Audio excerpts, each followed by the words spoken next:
Hey, it's the BNFF Fan Freak. We're here for another In Between the Yard Line segment.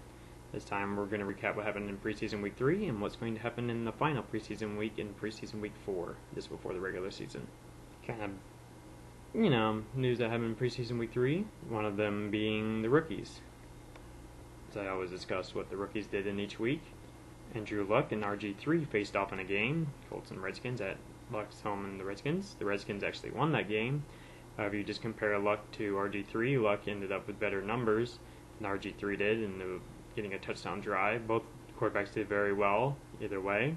Like I said, the Redskins actually ended up on top. Whedon, once again, didn't get any touchdowns.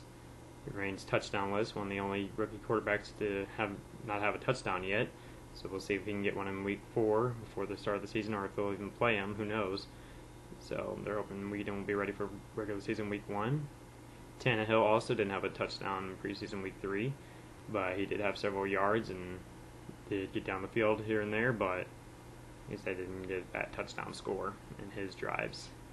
I mentioned this in the previous week because when I did my Between the Yard Line segment, the Broncos game just played, about Peyton Manning facing 49ers and how he had 2 touchdown passes, which was pretty impressive. Manning said, had those 2 touchdown passes, did very well. We'll have to see if they'll play him preseason week 4. I doubt they will because of his injury, and they want to kind of keep it safe. So it might have been the last game, and so they showed very good skills there against the 49ers. Jets, once again, had no touchdowns preseason week 3. They got one more week to do it. Starters are supposed not to have any plays, though, next week, so the starters won't have a touchdown, so the offense is still just hoping for a touchdown, though, in general. See if they'll get it. T.O., Seahawks wide receiver, was cut after I mentioned last week about the issues he was having with Edwards. It wasn't said because of that. He just didn't do too well to impress in his last preseason game, so they got rid of him. Now he's no longer a Seahawk, and he's a free agent along with Chad Johnson and Plaxico Burress. Jake Locker managed to be one of the very good quarterbacks this week in his quarterback battle against Hasselbeck. He shined very well against the Arizona Cardinals, getting a couple touchdowns and good couple drives here and there.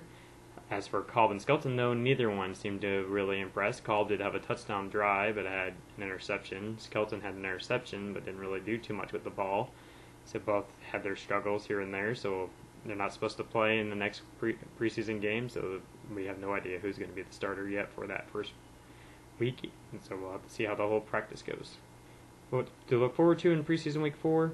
Obviously, like I said, we're not going to probably have much quarterback battles in that week. You may see a series or 2 for the backups, but as far as I heard, like I said, Kolb and Skelton aren't supposed to play at all, so trying to keep both of them healthy. Hasselbeck's supposed to get some snaps here and there, and Tebow, but for starters, it's just pretty much it's their game off. I don't think you'll see any starters in this preseason game. You may see tops 1 series by them, but that'll be it, if that, as they're trying to get the backups and third strings the battling position for that last roster spot. I mentioned this in the recap, but we're all, I'm sure, Jets fans as well, hoping for a Jets touchdown from their offense. They remain touchdownless, one of the few teams that actually don't have an offensive touchdown. So we'll see if they can pull that off for week 4. And the last thing to kind of look forward to in preseason week 4, after the whole thing's finished, to see what the final rosters will be set out to be, to kind of see what your team, who they will keep for their team, and how I'll move them forward. So I hope you enjoyed this In Between the Yard Line segment. I hope you watched the previous ones and you continue watching them as they go through the week. I hope you enjoyed all the games this week, and I look forward to the beginning of the regular season. So thanks for staying tuned.